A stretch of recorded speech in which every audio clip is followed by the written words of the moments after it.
Hello दोस्तों, good afternoon. कैसे आप लोग? आशा है कि आप लोग बहुत अच्छे होंगे। चलिए दोस्तों, आज बात करते हैं यूजीसी नेट पेपर 1 और पेपर 2 की।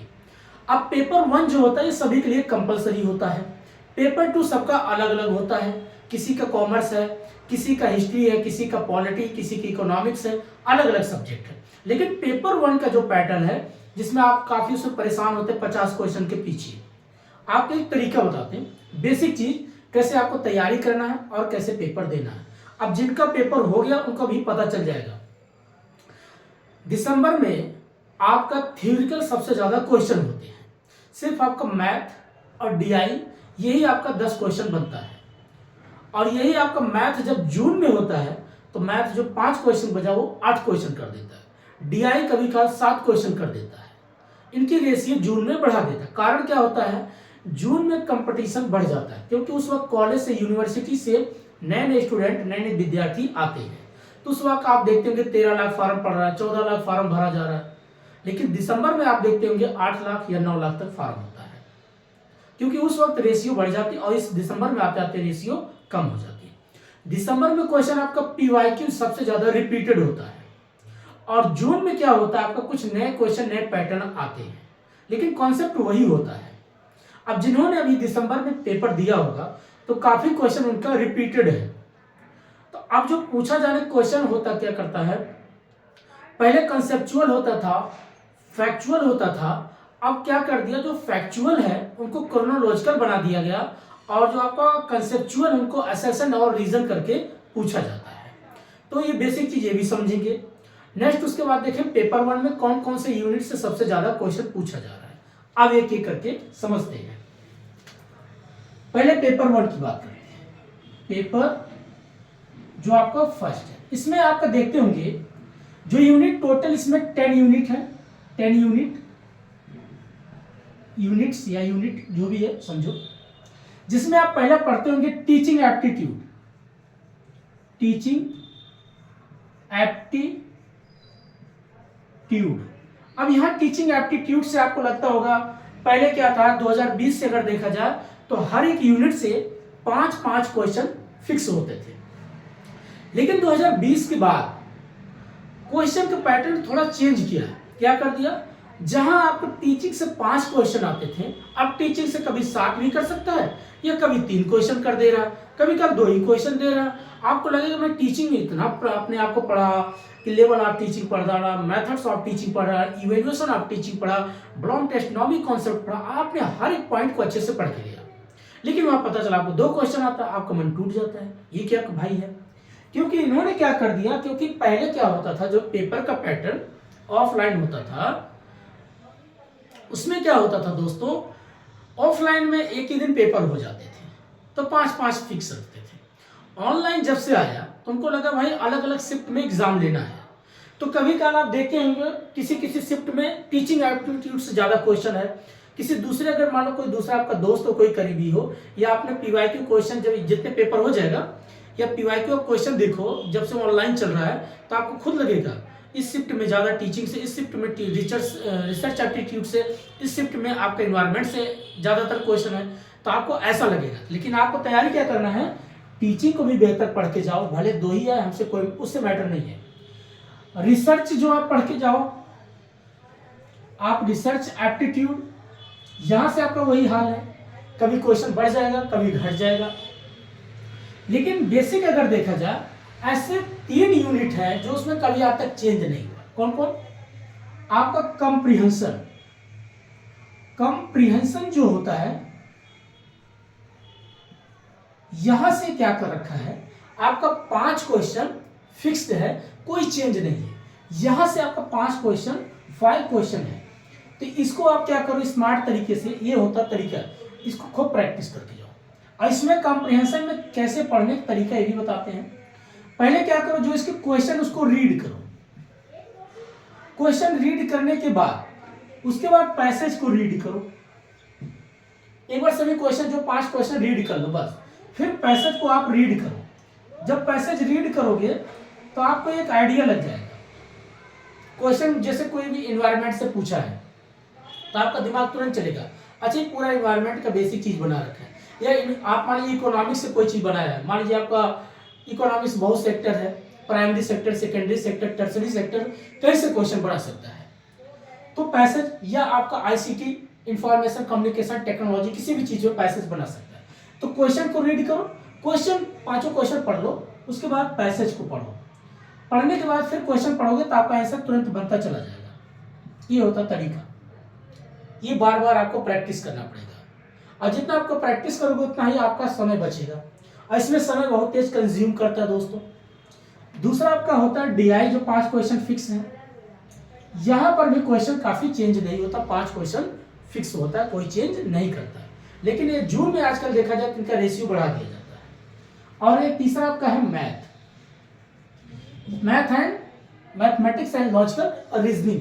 यहां से आपका 5 क्वेश्चन, कभी काल अब तो 4 भी कर देता है, लेकिन 5 क्वेश्चन ये भी समझो, 5 ए तो आपका 15 क्वेश्चन डीआई से 5, कॉम्प्रिहेंशन से 5, मैथमेटिक्स लॉजिकल रीजनिंग से भी 5 क्वेश्चन। अगर जिन्होंने इसको अच्छे से प्रैक्टिस किया, बहुत से बच्चों मान लीजिए डीआई नहीं अच्छा कर पाते, मैथ नहीं कर पाते, तो कॉम्प्रिहेंशन तो कर सकते हो, लेकिन अगर आपको क्वालिफाई करना है, अच्छा नंबर लाना है, तो करना ही पड़ेगा दोस्त। यहाँ से क्या करना है, अभी इनका क्वेश्चन जो रेशियो है घटाया बढ़ाया ज्यादा नहीं जा रहा है, वो फिक्स है। लेकिन ये टीचिंग से आपका रेशियो कभी बढ़ाया जा रहा है, कभी घटाया जा रहा है। और कम्युनिकेशन से अगर देखा जाए, यहां से क्वेश्चन का रेशियो भी घटाया जा रहा है, बढ़ाया जा रहा है। लेकिन अगर देखा जाए तो ज्यादातर क्वेश्चन आपका इन्वायरमेंट यहां से क्वेश्चन बढ़ाया जा रहा है। हायर एजुकेशन आपका जो सिस्टम है, यहां से क्वेश्चन बढ़ाया और घटाया जा रहा है। तो इसको मत समझना कि नहीं किसी यूनिट कम कर दो या ज्यादा कर दो, सबको पढ़ के जाओ, और इसमें एक भी यूनिट मत छोड़ो दोस्तों, इसके आधार पूरा पीवाई के क्वेश्चन करके जाओ। अगर ये आपने अच्छे से किया और बाकी ये अच्छे से किया, इसमें क्या होता है, पासिंग मार्क का होता है 20 क्वेश्चन। अगर आपने 20 क्वेश्चन, एक बात करती, 20 क्वेश्चन सही कर दिया, 40 पे चले तो पास आपका हो गया, ये पासिंग हो गया। 50 में तो इतना बढ़ा ही सकते हो, कोई नेगेटिव मार्किंग नहीं है तो आप बना सकते हो। लेकिन उसके बाद पेपर 2 पे आप ज्यादा फोकस रखो। पेपर 2 में क्या कर रहा है, आपको वही क्वेश्चन क्रोनोलॉजिकल, कंसेप्चुअल अर्थात असर्शन और रीजन करके क्वेश्चन पूछ रहा है। अब ये बात करते हैं क्रोनोलॉजिकल क्या है, असर्शन और रीजन क्या है।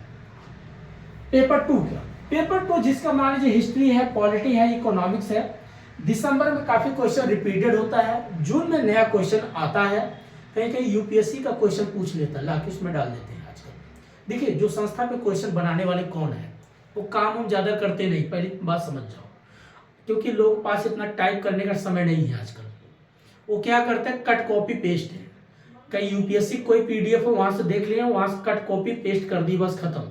या इस साल का वहां कट कॉपी पेस्ट कर दी इधर, तो जो आपका अलग अलग शिफ्ट में हो रहा है ना, तो क्वेश्चन बनाने के लिए क्या करेंगे, कहीं कहीं पीसीएस से क्वेश्चन उठा के डाल दे रहे हैं, आपका जो ऑप्शन सब्जेक्ट है दोस्तों। तो ये भी याद रखिए, अगर आपने पीवाईक्यू किए हो और अच्छे से किए हो तो आपको काफी क्वेश्चन रिपीटेड मिलेंगे। यहां पर बात करते हैं आजकल क्रोनोलॉजिकल क्या होता है, लॉजिकल। अब ये क्वेश्चन क्रोनोलॉजिकल क्या होता है, ये सी है दोस्तों। क्रोनोलॉजिकल में जैसे मान लीजिए मैं बात करूं स्टेप्स ऑफ रिसर्च, आपको दे दिया स्टेप्स ऑफ रिसर्च, तो आपने पढ़ा होगा स्टेप्स ऑफ रिसर्च में सबसे पहले प्रॉब्लम क्या है, देन उसके बाद डिजाइन बनाओगे, देन उसके बाद डेटा कलेक्शन करोगे, देन उसके बाद सैंपलिंग करोगे, सैंपल बनाओगे। ये मान लीजिए जो आपका असेंडिंग और डिसेंडिंग होता है, आरोही और अवरोही। इसी पे मान लीजिए इसको नंबर 1 पे दिया, इसको 2 पे कर दिया, इसको 4 या 3 कर दिया, ऐसे दे दिया या 4 कर दिया। तो आपको बस ये अगर बेसिक चीज कंसेप्चुअल याद है, और पहले क्या आएगा, दूसरा क्या आएगा, तीसरा क्या आएगा, उसी को ही बोलते हैं क्रोनोलॉजिकल। तो क्रोनोलॉजिकल आपको कंसेप्चुअल बेस नहीं बल्कि ये फैक्चुअल बेस होता है। और कंसेप्चुअल बेस क्वेश्चन जो आपका पूछता है पेपर 1 पेपर 2 की बात कर रहे हैं, असर्शन और रीजन करके। असर्शन और रीजन मीन्स होता है कथन और कारण करके। अगर आपने कॉन्सेप्ट अच्छे से पढ़ा है तो आपका क्वेश्चन बनते चला जाता है। ये होता है आपका पेपर का। तो ये मैंने दोस्तों एक समरी तरीके से बात किया। अब बात करते हैं, सपोज आप बार बार आप मेहनत कर रहे हो, प्रयास कर रहे हो, तो जरूर आप बनोगे यूजीसी नेट वाले। बहुत समय ऐसे 8-10 लोग को जानता हूं जिन्होंने नेट किया है, सर्टिफिकेट लेकर के घर बैठ के फिर जॉब ढूंढ रहे हैं। जॉब किस चीज़ का? कोई कॉल सेंटर में जॉब ढूंढ रहा है, कोई टाइप राइटर का जॉब ढूंढ रहा है। लोग कहेंगे भाई देश में बेरोजगारी। देखिए सबसे बड़ी बात क्या होती है, अभी कल का पूरा न्यूज़ है, उसको अच्छे से पढ़िएगा। एपीआई के ऊपर एकेडमिक परफॉर्मेंस इंडेक्स, अब उसका रेशियो कम कर रखा है भाई, ये सब नहीं पूछेंगे। अगर आपके पास टैलेंट है, हुनर है, अच्छे से, जैसे आप मान लीजिए प्रोफेसर बनना है, तो प्रोफेसर की पहली चीज़ क्या होती है? इंफॉर्मेशन ज़बरदस्त रखो, नॉलेज को और बेहतर करो, अपने दिमाग को पूरा एनालिटिकल बनाओ, इंटेलेक्चुअल बनो और अपडेटेड बनो, और ज़्यादा से ज़्यादा आप पेशेंस रखो। पेशेंस बहुत ज़रूरी है टीचिंग में। आप सोचोगे ये कैसे? कल आप प्रोफेसर किसी बच्चे को पढ़ा रहे हो, बच्चा एक बार क्वेश्चन पूछा नहीं आया, 2 बार पूछा नहीं आया, तीसरे बार अगर आप उसको बताने के लिए पेशेंस रखते हो, क्षमता आप में है, तो आपसे बेहतर और आपसे अच्छा कोई प्रोफेसर बन नहीं सकता। और जिसके अंदर पेशेंस नहीं है, बहुत चिढ़ा होते हैं ना बहुत से लोग, 1-2 बार सवाल पूछो चिढ़ जाते हैं और चिढ़ने के बाद आपको इग्नोर करते हैं, वो कभी प्रोफेसर नहीं बन सकता। गारंटी मैं लिख के दे देता हूँ दोस्तों। मैंने कम से कम अपने जीवन में जितना मैं सरकारी कॉलेज से मैंने पढ़ाई किया है, और सरकारी कॉलेज में मैंने देखा अच्छे से अच्छे प्रोफेसर जिनमें पेशेंस होता था वो बच्चों के सबसे फेवरेट बन जाते थे। और जो टीचर इग्नोर करता था, इसका मतलब उसको चिढ़ा हुआ है, या तो उसको कुछ आता नहीं, या तो खाली डिग्री लेके बैठा है। आपको बेसिक चीज़ बताते, अगर आप में पेशेंस है, बहुत पोटेंशियल है, धैर्य रखने वाले हैं, तो आप बेहतर टीचर बनेंगे। अब बहुत से लोग ये लगेगा मैंने ये टाइम दिया था सिर्फ इसलिए कि मैं देखूंगा क्वेश्चन पैटर्न क्या है। क्वेश्चन पैटर्न वही है, कोई चेंज नहीं है, बस दिसंबर में थ्योरिकल और जून में आपका न्यूमेरिकल आता है। न्यूमेरिकल मीन्स ये भी बात कर देते हैं, न्यूमेरिकल मीन्स होता है जिसमें आपका मैथ और डीआई का रेशियो बढ़ा देगा, बस इतना फर्क कर देगा, और थोड़ा सा क्वेश्चन एडवांस लाके जोड़ देता है। लेकिन दिसंबर में आपका क्वेश्चन रिपीटेड होता है। हाँ, अब बात करते हैं प्रोफेसर के ऊपर। अगर आपको प्रोफेसर बनना तो बहुत पेशेंस रखो। फर्स्ट प्रायोरिटी आपका ये होना पेशेंस। दूसरा, प्रॉब्लम सॉल्व टीचर बनो। कल मान लीजिए बच्चा पूछता सर क्वेश्चन मुझे नहीं है, तो आप बोलो ठीक है बेटा, मैं इसको घर पे जाके सोल्व करके कल आपसे पूरे क्लास में बताऊंगा, सबको बताऊंगा। तो जब आप इस तरीके से बच्चों को प्रॉब्लम सॉल्व करेंगे, एक गुरु अच्छा बनेंगे, तो आप अच्छे प्रोफेसर बनोगे, आपकी डिमांड ज़्यादा बढ़ेगी। आप बार बार घड़ी देखेंगे, नहीं मेरा लेक्चर हो गया मैं निकल जाता हूँ, तो आप ना देश का विकास कर रहे हैं, ना लोगों का विकास कर पा रहे हैं, ना अपने आप को डेवलप कर पा रहे हैं। अगर ये मानसिकता है तो आज से ही अपना पेपर वर्क देना बंद कर दो। प्रोफेसर बनना है, बहुत पोलाइटली बनो, धैर्य रखो, कभी माइंड में किसी प्रकार का कोई टेंशन मत लो कि ये चीज़ें आज गड़बड़ हो गया, ठीक कल सही करो, तो आप प्रोफेसर बनोगे। और जिन्होंने अटेम्प्ट दिया, जिनको लग रहा है नहीं हो पाएगा, कोई बात, टेंशन मत लो, जून में अच्छे से दो।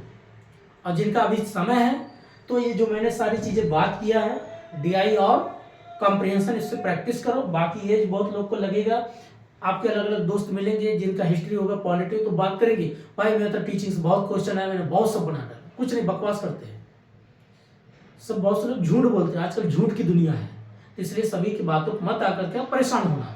आपने जो भी किया हो 100% किया है। तो पेपर देने के बाद अब क्या करोगे? आपका पेपर हो गया, तुरंत अभी से अपना बुक्स उठाओ और एक बढ़िया सिलेबस, जो पूरा सिलेबस उसको तैयार करो। सिलेबस को पूरा उंगलियों पर रट डालो, समझ डालो। जब ये चीज आपके अंदर आने लग गया, अब ये कैसे आएगा? प्रैक्टिस करो बार बार। जितना प्रैक्टिस करोगे उतने आप में निखार आएगा, और उतने ही बढ़िया प्रोफेसर, अच्छे टीचर, अच्छे वक्ता बनोगे। तो अभी से पेपर दे के आओ, 2-4 घंटे रेस्ट करो, बढ़िया कोई मूवीज देखो, जो भी आपको करना है, घूमो टहलो, एंजॉय करो, माता पिता से बात करो। जो शहरों में है, शहरों में आजकल देखिए दोस्तों, सबको एंजाइटी है, टेंशन है। हम ज़्यादातर किसी से कंपेयर कर लेते हैं कि उनका क्वेश्चन बहुत बन गया, मेरा क्वेश्चन कम क्यों बना। ऐसा कभी मत सोचो। सबकी सोचने समझने अलग अलग नज़रिया होती है। कोई हो सकता है भाई 10 साल से आदिमानव समय से तैयारी कर रहा है, कोई हो सकता है पहले से बैकग्राउंड, उसको अच्छे गाइडेंस मिल गए, उसके पिताजी या उसके भाई, उसके चाचा ताऊ कोई ऑलरेडी पढ़े लिखे थे, उसको गाइड कर दिए तो अच्छे से नंबर ला दिया। अब जिनके पास कोई नहीं है तो बेचारा क्या करेगा? यूट्यूब पे सर्च मारता है, यहाँ वहाँ से देखता है, तो कभी अपने आप किसी से कंपेयर मत करो। किसी की इकोनॉमिकल प्रॉब्लम होता है, कोई जॉब करके पढ़ाई कर रहा है, कोई घर से लेके पढ़ाई कर रहा है, तो ये मत समझो आप कुछ बेहतर लाइन पे हो, कुछ बेहतर कर रहे हो, उन करोड़ों लोगों से बेहतर हो, कम से कम पेपर तो आप दे रहे हो, अपना करियर तो बेहतर बना रहे हो। किसी से कभी कंपेयर लाइफ मत करना, आप बहुत अलग हो। बस अपने आप ये देखना कि मैं करने क्या आया हूँ, चाहे गांव में हो चाहे शहर में। शहर में जो हो दोस्तों, यही सोचना मैं करने क्या आया हूँ। आज मेरा पेपर हो गया तो कल मुझे क्या करना है, एक प्लान बनाओ। प्लान क्या बनाओ कि मुझे इस जून तक या अगले दिसंबर तक, जिनको भी समय है, इस जून तक मुझे एक अच्छा प्रोफेसर बन जाना है। अभी से अपने अंदर एक फील करो, वैसे ड्रेस पहनना शुरू करो, वैसे बोलने का स्टाइल डेवलपमेंट करो, वैसे कंटेंट तैयार करो, रिसर्च पेपर कैसे बनते हैं, थीसिस कैसे लिखे जाते हैं, प्रपोजल कैसे बनते हैं, इन पे अपना ध्यान दो। क्या क्या ध्यान दो, 3 चीज पे बात करते हैं। सिर्फ पढ़ाई करने से, इंफॉर्मेशन से नहीं, कुछ चीजें भी प्रैक्टिकल करना पड़ेगा। लोगों के बीच में बैठना चाहिए, लोगों से बात करने से काफी चीजें हम सीखते हैं। अपने छोटे लोगों से बात करो, अपने बड़े से उनसे भी बात करो। क्या बनाओ, प्रपोजल कैसे बनाते हैं, प्रपोजल। अब प्रपोजल जैसे कैसे तैयार करेंगे, रिसर्च पेपर कैसे तैयार करेंगे, रिसर्च पेपर और थीसिस, थीसिस क्या कहते, थीसिस बोलते हैं, कैसे तैयार करते हैं थीसिस, इसको कैसे हम तैयार करेंगे। प्रपोजल कैसे बनेंगे, अब एक टॉपिक रखो, आपका काम है रिसर्च, और इसके लिए एक साइड है गंगा शोध, गंगा शोध करके बोलते हैं। यहां से इस पे जा करके आप काफी चीजें सीख सकते हो। कैसे, प्रपोजल कैसे आप बनाओगे। आप अगर रिसर्च करना चाहते हो, और रिसर्च करना पड़ेगा आपको, इन कोई टॉपिक रखो दोस्तों, इससे आप बिजी रहोगे, फालतू चीज आपके दिमाग में नहीं आएगा, आप कुछ नई आइडिया सीखोगे, आप सबसे अलग बनोगे। पढ़ के प्रोफेसर, देखो पढ़ के एग्जाम पास करना अलग मैटर है, और पढ़ करके जब पढ़ाना आता है तो अलग मैटर हो जाता है, ये चीजें होता है। तो आप अभी से पेपर देने के बाद टॉपिक कैसे तैयार करेंगे, रिसर्च पेपर कैसे लिखेंगे। तभी आप पे एडिटोरियल जो न्यूज पेपर होता है, मैं आपको दिखाता हूँ, यहाँ पर एक मेरे पास जैसे न्यूज पेपर है, ये रहा दोस्तों। जैसे न्यूज पेपर होता है, अब ये जो लोग लिखते हैं, ये कौन लोग होते हैं, ये सब रिसर्च पेपर जो लिखते हैं, एडिटोरियल कंटेंट तैयार कैसे करते हैं, यहां से यही चीज होता है आपका रिसर्च पेपर। कैसे आप लिखोगे किसी टॉपिक पे, मान लीजिए आपका किसी का हिस्ट्री है या इकोनॉमिक्स है या पॉलिटी है। अब पॉलिटिक मान लीजिए कोई क्वेश्चन पूछ लिया कि भाई भारत जो देश अपना है, क्या अमेरिका के साथ इसका जियो पॉलिटिकल रिलेशन किस प्रकार का है, या मान लीजिए अफगानिस्तान के साथ इसका क्या रिलेशन है, चाइना के साथ क्या है। तो आप देखते होंगे न्यूज में, मान लीजिए हमारे देश के जो विदेश मंत्री है एस जयशंकर प्रसाद जी, अब मान लीजिए उन्होंने जाते हैं अमेरिका में, बैठ के बात करते हैं, तो जो आपका न्यूज आता है आप सुनते होंगे कि भाई इन्होंने क्या, किस टॉपिक पे बात किया। जिनका पॉलिटिकल सब्जेक्ट है या जिनका इकोनॉमिक्स है, तो उसमें इकोनॉमिक्स भी दिखेगा, क्या इन्होंने इकोनॉमिक्स ऊपर बात किया। अगर अमेरिका से और इंडिया का रिलेशन बेहतर होगा तो भारत के लिए क्या फायदा होगा, या भारत का रिलेशन चाइना के साथ होगा तो भारत का क्या फायदा होगा, या पाकिस्तान के साथ रिलेशन खराब है तो क्यों है, बेहतर कैसे किया जा सकता है। तो ये होता, पहले आप प्रॉब्लम ढूंढो, उस प्रॉब्लम पर टॉपिक पे लिखो। तो ये जो होता है ना प्रपोजल बनाने, पहले प्रॉब्लम, देन उसके बाद टॉपिक, कौन सा टॉपिक है। बहुत लोग यही नहीं, कौन सा मैं टॉपिक रखूंगा रिसर्च में। ये पेपर देने के बाद इस पे काम करो, 1-2 मंथ काम करो, तो आपका माइंड और अच्छा काम करेगा। अगर आपको प्रोफेसर बनना है तो, और जिनको सर्टिफिकेट लेके घर बैठना है, सिर्फ दिखा करके शादी करना है, तो भैया उनके लिए मैं बात नहीं कर सकता। मैं उनके लिए बात कर रहा हूँ जिनको इस पे काम करना है, जिनको अपने लिए बेहतर करना, देश को बेहतर करना है, समाज को बेहतर करना है, उनके लिए मैं बात कर रहा हूँ। तो प्रपोजल पहले बनाना सीखो, टॉपिक क्या रखेंगे, मेथड्स क्या रखेंगे, ऑब्जेक्टिव क्या होगा, इस पे आप लिखो। रिसर्च पेपर कैसे लिखेंगे, कैसे राइटिंग करेंगे, हेडिंग क्या रखेंगे, टॉपिक क्या रखेंगे, इंट्रोडक्शन कैसे देंगे, मेन कॉन्सेप्ट कैसे लिखेंगे, लास्ट में कंक्लूजन कैसे लिखेंगे, ये रिसर्च पेपर की बात करता है। थीसिस क्या होता है, थीसिस एक प्रकार पूरी बुक आपको लिखना पड़ता है किसी टॉपिक पे। जैसे अगर मान लीजिए हिस्ट्री आपका है तो हिस्ट्री मान लीजिए किसी भी टॉपिक पे आपको रिसर्च करना है कि भारत की जो लैंग्वेज है, पाली है, पाकीती है, प्राकृतिक है, जो भी है, पाली है, पाकीती है, संस्कृति है या हिंदी, किसी लैंग्वेज को आपको रिसर्च करना है, कितनी साल पुरानी है, कौन कौन से वर्ड है। जैसे कभी काल आप देखते होंगे त्रा और त्रि या मात्रा में बहुत सी चीजें आपको डिफरेंस देखने को मिलता होगा। जिसे आप पढ़ते होंगे भाई कि कभी काल आपको लगता है अंगा, किसने लिख दिया अंगा, अब ये बोलते हैं अंगा, तो यहाँ पॉइंट बूंदी दे देते हैं, एक बिंदु देते हैं, कहीं पे अड़ा लिख देंगे, ऐसे बोलते अड़ा, तो आपको कंफ्यूज कर देता है ये कैसे अंगा बन गया, कैसे अड़ा बन गया। इस पे भी रिसर्च होता है। जिनका हिंदी है तो उनकी भी बात करते हैं, लैंग्वेज को लेकर के नहीं होती डिबेट। तो अभी से क्या करो, चीजों को टॉपिक पे ढूंढे। खड़ी बोली कहां से आई, प्राकृतिक भाषा कौन सी आई, छायावादी कवि कौन है, प्राकृतिकवादी कवि कौन है, छायावादी कवि किनको बोलते हैं, प्राकृतिकवादी कवि किन, ये काफी चीजें आपको काम करना पड़ेगा। जिनका इकोनॉमिक्स है, इनको इकोनॉमिक्स पे सोचे भाई भारत में अगर बेरोजगारी है तो क्यों है, इसके पीछे क्या रीजन है, किन्स की मॉडल क्या कहती है, किन्स थ्योरी क्या बात कहती है, क्लासिकल थ्योरी कॉन्सेप्ट क्या है, डिमांड और सप्लाई के बीच में क्या डिमांड कहता है, क्या सप्लाई कहता है, या एम्प्लॉयमेंट कैसे बढ़ाया या घटाया जा सकता, पॉवर्टी कैसे डिक्रीज किया जा सकता है। तो इस पे आपको प्रॉब्लम पहले ढूंढो। भारत में जैसे कहते हैं 60% युवा है, तो क्या 60% युवा के पास रोजगार है, अगर रोजगार नहीं है तो क्यों नहीं है, क्या उनके पास स्किल डेवलपमेंट भारत जो स्कीम चलाया गया कितने लोगों तक पहुंचा, कितने लोग तक जागरूकता फैला, कितने लोगों पैसे से हेल्प किया गया, सरकार ने क्या उनके लिए लोन प्रोवाइड किया। तो आपको पहले प्रॉब्लम ढूंढो। अगर एग्रीकल्चर को बेहतर करना है तो कौन कौन सी चीजों पे क्या ध्यान देना पड़ेगा, मिट्टी की जांच कैसे की जाए, या फर्टिलाइजर जो होती है, खाद होती है, उस कौन से उर्वरक प्रयोग किया जाए। आज अभी करंट सिचुएशन में देखा जाए तो पाकिस्तान में काफी वहां पर अब जो पानी है उसकी मात्रा काफी घटती जा रही है, प्लस उसमें यूरेनियम की मात्रा आने लग गई, और जो पानी कंज्यूम किया जा रहा, पिया जा रहा, लोगों में स्किन की प्रॉब्लम हो रहा है, हेयर फॉल्स की प्रॉब्लम हो रहा है, डायबिटीज बढ़ती जा रही है, कैंसर की डिजीज बढ़ती जा रही है। इसके पीछे क्या रीजन है, ये प्रॉब्लम है। तो उस प्रॉब्लम के पीछे जब आप डेटा कलेक्शन करोगे, डेवलपिंग डेटा कलेक्शन करोगे, उसको डिजाइन बनाओगे, सैंपलिंग बनाओगे, एनालिसिस करोगे, रिपोर्टिंग तैयार करोगे, सबमिट करोगे, यही तो है आपका थीसिस, यही है थीसिस। तो इस पे काम करना शुरू करो। जब इस पे आप बिजी हो जाओगे दोस्तों, आप 6 मंथ 1 ईयर के अंदर आपके अंदर इतना चेंज आएगा।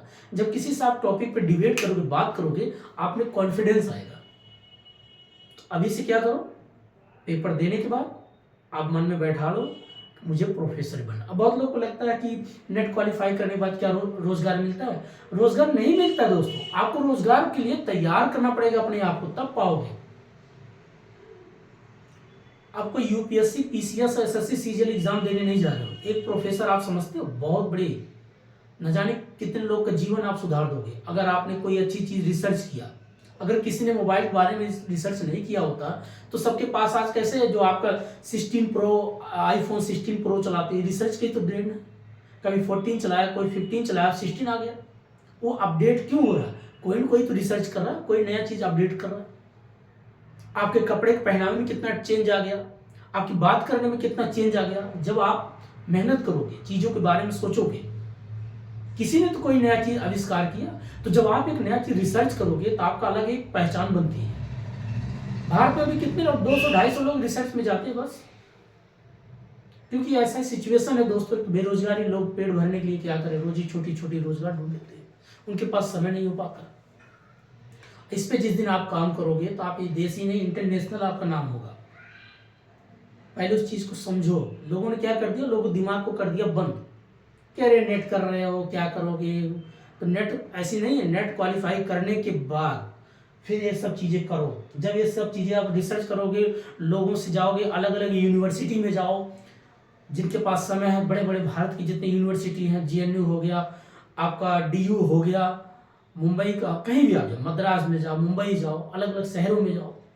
जब आप जाओगे, यूनिवर्सिटी में जाओगे, अपने आप का इंटरव्यू दोगे, तब पैनल में जब बैठोगे, लोगों को देखोगे कैसे कैसे क्वेश्चन पूछते हैं, तो आप अलग ही दुनिया में रहोगे। अलग ही दुनिया मतलब अलग ही चीज आपका बनेगा, नई चीज सीखोगे। कूप मंडू का मत बनो। मोबाइल है आज का सबसे बड़ी चीज। अगर मोबाइल को पॉजिटिव व्यू में लिया जाए तो आपके एक प्रकार से ब्रेन है, आपको एक्टिव कर रहा है।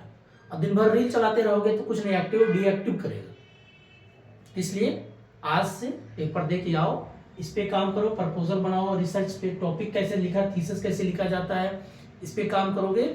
1 साल 2 साल करने के बाद आप में काफ़ी चेंज आ जाएगा। और साइड में कोई बच्चा पढ़ना उनको पढ़ाओ, आपकी रोजी रोटी की व्यवस्था भी हो जाएगी और प्लस आपके लर्निंग प्रोसेस अच्छा हो जाएगा। 1 2 3 साल के बाद जब और मेच्योर हो जाओगे, 30-35 जाओगे, अच्छे प्रोफेसर बन के निकलोगे। आपके शब्दों में वजन आएगा।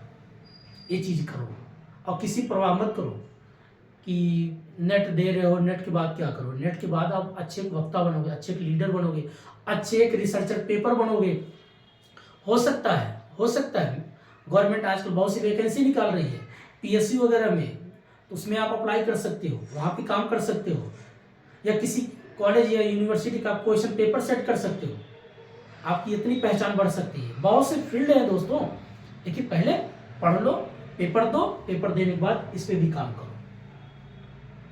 अब प्रॉब्लम रोज ढूंढो जिस सब्जेक्ट का आपको। अगर सोशल, जिसका बहुत सोशियोलॉजी है, तो सोशियोलॉजी में बहुत से प्रॉब्लम है कि आज भारत का समाज क्यों बिखर रहा है।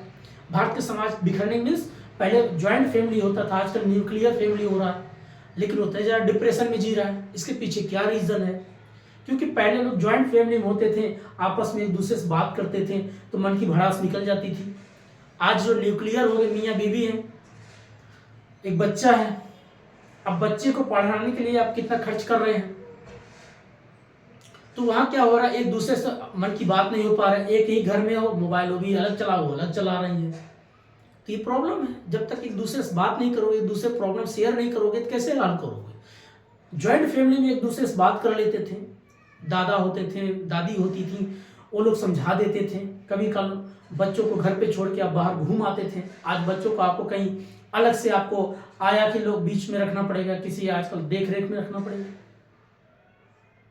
कि हमारी जो समाज की चीजें एक प्रॉब्लम क्रिएट कर रही है, इस पे भी आप रिसर्च कर सकते हो।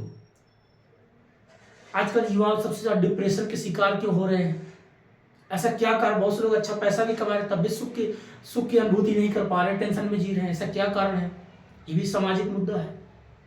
तो जब आप नया आइडिया करोगे, नया चीज सोचोगे, एक बेस तैयार करोगे, आपकी अलग पहचान बनेगी, आप एक अलग किताब लिख सकते हो। तो ये कुछ मोटिवेशन चीजें थी।